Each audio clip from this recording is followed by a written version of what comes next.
Sejak tanggal 3 bulan Maret tahun 1924, fase yang ketiga berakhir. Kita langsung masuk pada fase terberat. Fase keempat ini Islam sedang tidak memimpin dunia. Kepemimpinan yang ada di negeri Muslim adalah kepemimpinan yang kediktatoran, bertangan besi, Pak. Ciri di fase kelima Islam akan memimpin 100% dunia. Hanya sayang ya, fase kelima ini kata Rasulullah, Rasul berkata, umur umatku sejak start ke finish adalah umur umat Yahudi dikurangi umur umat Nasrani. Udah dekat atau masih lama? Sudah dekat apa masih lama? Bu,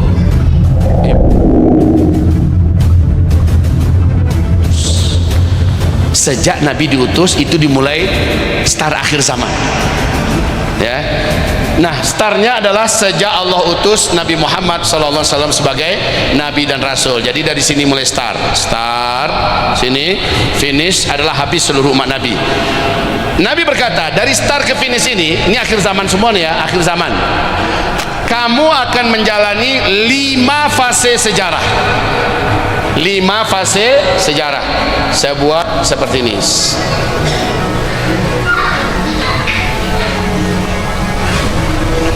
Ya.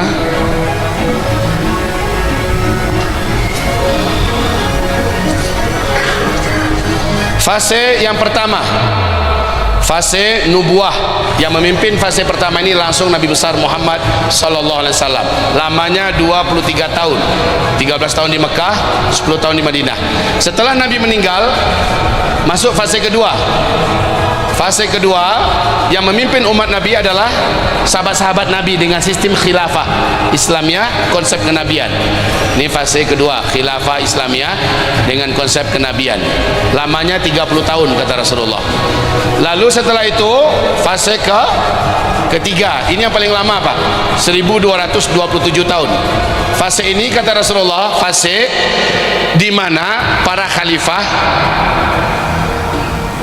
tetap memimpin umat Islam sedunia dengan syariat Islam, dengan keadilan dan kemakmuran, tetapi mereka menggunakan sistem kerajaan. Nah, ini di dalamnya ada dinasti. Dinasti Bani Amawiyah, dinasti Bani Abbasiyah, dinasti Bani Utsmaniyah. Fase ketiga ini, wahai saudaraku, berakhirlah fase Islam memimpin dunia. Jadi dalam fase 1, 2 dan 3 ini Islam memimpin 2/3 dunia. Masya Allah ya, ribuan tahun Islam memimpin dunia. Sejak tanggal 3 bulan Maret tahun 1924, fase yang ketiga berakhir. Kita langsung masuk pada fase terberat. Nah, ini dia, saya buat besar ya. Inilah dia fase keempat. Fase keempat ini di ujungnya adalah munculnya 4 tanda besar kiamat: Dukhan, Dajjal, Isa dan Ya'juj dan Ma'juj ya. Jadi Ya'juj Ma'juj adalah penutup fase keempat. Oke, fase keempat ini Islam sedang tidak memimpin dunia. Kepemimpinan yang ada di negeri Muslim adalah kepemimpinan yang kediktatoran, bertangan besi, Pak. Ciri khasnya mereka tidak suka syariat Islam, dan mereka menentang, memerangi prinsip-prinsip tegaknya kembali khilafah Islamiyah. Kaum muslimin dianaktirikan, ulama difitnah, dibenci, diburu ya, ditangkap, diperjelek-jelek namanya, disiksa, dibunuh, dan banyak penjajahan, perampokan-perampasan terhadap hak-hak kaum muslimin sedunia. Pada masa ini Islam mengalami masa terberat dan tergelap, tapi insya Allah masa ini nggak akan lama. Insya Allah masa ini tidak akan lama. Saudaraku, setelah Ya'juj Ma'juj mati, dibunuh oleh Allah Subhanahu wa taala, masuklah kita pada fase kelima. Fase ini kata Allah dalam Al-Qur'an, ini langsung Al-Qur'an yang mengumumkan ya, sebagaimana dalam hadis Al-Qur'an surat An-Nur ayat surat 24 ayat 55, bahwa kamu akan memimpin kembali seluruh dunia. Dan ajibnya wahai kaum muslimin, saat fase kelima nanti hadir, Islam akan memimpin 100% dunia. Kalau ini baru 2/3 dunia. Di fase kelima Islam akan memimpin 100% dunia. Hanya sayang ya, fase kelima ini kata Rasulullah, masa kepemimpinan hanya 7 sampai dengan 9 tahun. Antara ini Pak, antara 7 tahun sampai 9 tahun saja fase kelima. Nggak lama fase ini kembali menerapkan kekhalifahan dengan konsep kenabian. Pusat khilafah saat itu adalah Baitul Maqdis, Palestina. Sampai di sini sudah paham? Kalau begitu, berapa lamakah waktu sebenarnya dari start ke finish? Ada nggak ini kajiannya dalam Islam? Masya Allah, Bapak Ibu, berapa lama dari start ke finish? Ada kajian tersendiri, disebut dengan judul kajian umur umat Islam. Umur umat Islam, hati-hati di sini ya. Berapa lama ini penting sekali. Untuk sumber dalil kita cuma 2, kalau enggak Al-Quran, kalau enggak tuh hadis Nabi SAW. Ternyata dalam Al-Quran tidak disebutkan berapa lama, yang ada berarti dalam hadis. Nah, hadis itu ada 3 level. Level hadis tertinggi namanya hadis mutawatir. Nah, di sini tak ada. Mutawatir ini apa? Hadis yang kekuatan riwayatnya sama dengan kekuatan riwayat ayat demi ayat dalam Al-Quran. Tak ada di sini. Kalau begitu hadis di bawahnya yaitu hadis ahad. Hadis ahad ini ada 3 kelas. Hadis ahad kelas tertinggi namanya hadis sahih. Ini sahih. Bapak dengar Sahih Bukhari, Sahih Muslim dan lain ya. Hadis ahad yang pertengahan namanya hadis hasan. Hadis hasan. Hadis ahad yang paling bawah namanya hadis dhaif atau hadis lemah. Ketiga kelas hadis ahad ini masih perkataan Rasulullah yang mulia sallallahu alaihi wasallam. Nah, hadis yang wajib ditolak, wajib dibuang namanya hadis maudhu', hadis palsu karena bukan dari Nabi. Itu berarti di luar ini. Dari hadis ahad inilah muncul dalil tentang umur umat Islam. Hanya sayang bukan dari hadis ahad kelas sahih, juga bukan hadis ahad kelas hasan, namun hadis ahad kelas dhaif. Nah, dengan ini kita wajib menggunakan adab-adab berinteraksi dengan hadis dhaif. Apa adab-adabnya? 1. Hadis dhaif tidak boleh dijadikan sebagai dasar akidah. Yang kedua, hadis dhaif tidak boleh dijadikan dalil dan hujah untuk urusan pokok agama, urusan usuluddin tak boleh dari dalil hadis dhaif. Yang ketiga, hadis dhaif kalau disampaikan kepada publik wajib diumumkan kepada mereka, ini hadisnya dhaif ya Bapak Ibu, itu wajib, seperti yang saya lakukan sekarang. Yang keempat, hadis dhaif kalau bertentangan dengan hadis yang di atasnya, langsung hadis dhaif tidak dianggap, singkirkan saja.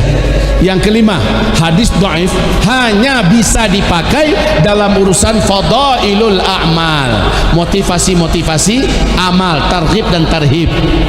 Makanya lihat jamaah tabligh, kitabnya Fadail Amal, di dalamnya ada hadis sahih, ada hadis hasan, ada hadis dhaif. Selama itu Fadail Amal, boleh menggunakan dalilnya hadis dhaif, sah. Adab yang keenam, hadis dhaif bagaimanapun juga tetap perkataan yang mulia Sayyidina Muhammad Rasulullah sallallahu alaihi wasallam, maka perkataan Nabi wajib dihormati, wajib dimuliakan.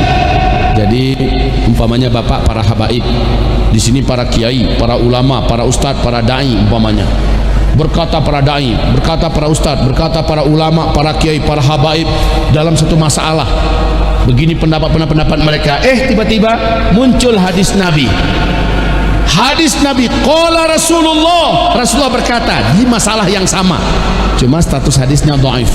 Sepakat seluruh ulama ahli hadis mengatakan, buang semua perkataan manusia, dahulukan perkataan Rasulullah, karena perkataan Rasulullah lebih tinggi di perkataan manusia mana saja. Jadi ini adabnya. Maaf, ada satu kelompok di Indonesia ini mengatakan kami hanya terima hadis sahih saja, hadis dhaif kami tak terima. Kurang ajar itu. karena dia secara tidak langsung menolak kata-kata dari Rasulullah. Kita wajib terima hadis dhaif, ada adabnya, tapi adab ini harus diindahkan. Oke ya, lanjut. Selanjutnya adab yang ketujuh, hadis dhaif kalau berbicara tentang hal yang gaib maka cukup dijadikan sebagai pengetahuan dan ilmu saja, tak usah dijadikan sebagai akidah. Tapi nanti kalau terjadi sesuai dengan kenyataan seperti yang digambarkan dalam hadis dhaif, langsung hadis dhaif ini naik ke tingkat sahih dan wajib kita yakini kalau sudah terjadi sesuai dengan kenyataan. Terakhir, hadis dhaif bila ternyata muncul riwayat-riwayat yang lain yang mendukungnya dari jalur yang berbeda-beda, hadis dhaif naik statusnya setingkat ke atas menjadi hasan li ghairi. Awas, ini ilmu mustalah hadis ya. Jadi naik statusnya dari dhaif ke hasan li ghairi. Nah, permasalahan ini ruang lingkupnya dalilnya hadis dhaif dan hasan li ghairi. Sampai di sini paham? Oke, sekarang berapa lama dari start ke finish? Dari satu kelompok hadis dari Abu Daud, Rasul berkata, umur umatku sejak start ke finish adalah umur umat Yahudi dikurangi umur umat Nasrani. Umur umat Yahudi sejak Nabi Musa diutus sampai Nabi Muhammad lebih kurang 2000 tahun. Umur umat Nasrani sejak Nabi Isa diutus sampai Nabi Muhammad 600 tahun. Jadi 2000 kurang 600 berapa? 1400 hitungan hijriah tentunya. Ini baru satu kelompok hadis ya. Di hadis kelompok yang lain dari Abu Daud, dan ini jalurnya hasan li ghairi karena riwayatnya banyak, periwayatnya banyak. Apa kata Rasulullah? Umur umatku sejak aku diutus sampai seluruh umat ini Allah wafatkan serentak nanti di akhir zaman, di sisi Allah hanya 1 hari saja, hanya 1 hari saja. Lalu Allah menambahkan untuk umatku setengah hari lagi, jadi 1,5 hari. Saya bertanya pada Bapak Ibu, 1 hari di sisi Allah berapa lama kita menghitung di bumi, di dunia? 1000 tahun. Dalilnya surat As-Sajdah ayat 5 ya. Yudabbirul amra minas sama'i ilal ardi thumma ya'ruju ilaihi fi yaumin kana miqdaruhu alfasanah. 1 hari di sisi Allah kalian menjalaninya dan menghitungnya di dunia 1000 tahun. 1,5 hari jadi berapa? 1500 tahun hitungan hijriah. Jadi di sini ada 2 kelompok hadis, 1,400, 1,500. Yang benar yang mana? Ini domainnya para ahli hadis ya, jangan tanyakan ke dokter gigi ini. Jangan datangkan ke pakar arsitek dan sebagainya. Ini domainnya para ahli hadis. Tanyakan pada ulama ahli hadis.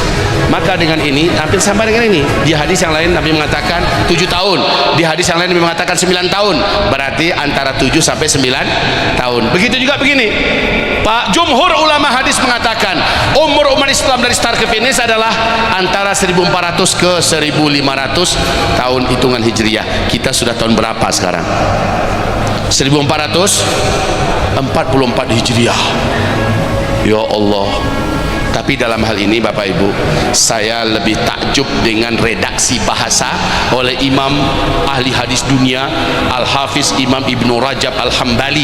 Beliau berkata, umur umat Islam sejak Nabi Muhammad diutus oleh Allah sebagai Nabi dan Rasul dan wafatnya serentak umat Nabi Muhammad ini sedunia di akhir zaman adalah lebih dari 1400 tahun, tapi tak akan lewat dari 1500. Tak akan lewat dari 1500. Ini redaksi bahasa yang paling pas menurut saya. Wahai Bapak Ibu, kalau gitu tinggal ngitung kita yuk. Sekarang tahun berapa? 1444 Hijriah. Ini Hijriah itu ngitungnya dari mana?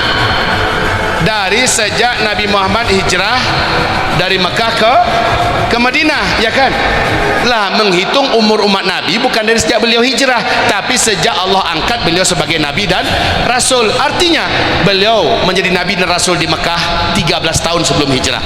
Maknanya 13 tahun ini wajib ditambahkan kemari. Betul tidak? Wajib ditambahkan 13. Jadi berapa? 1457. Ini kita ambil angka aman aja ya, ambil angka full 1500. Bisa jadi kurang dari ini nih padahal, tapi kita ambil angka aman 1500, tinggal dikurangi aja lagi. Berapa? 1500 kurang 1457 tinggal berapa? 40. Ini maksimal ya, maksimal 43 tahun lagi tersisa ke depan untuk kita orang Islam sedunia hidup di muka bumi ini. Allahu Akbar. Udah dekat atau masih lama? Sudah dekat apa masih lama? Bu, ibu, udah dekat apa masih lama? Dekat apanya, Bu? Bukan kiamat, dekat habisnya orang Islam sedo. Jangan salah-salah, nanti infonya keluar salah. Kata Buya Zulkifli Muhammad Ali, kiamat paling lama 43 tahun lagi. Salah nginfokan keluar. Saya tidak bicara kiamat, tapi habisnya umat Islam paling lama tersisa waktu menurut uraian hadis di atas adalah 43 tahun lagi. Ya Allah, berarti kalau begitu Dukhon, Dajjal, Isa, Ya'juj Ma'juj, fase kelima semuanya dalam waktu yang dekat harusnya akan mulai terjadi. Takbir.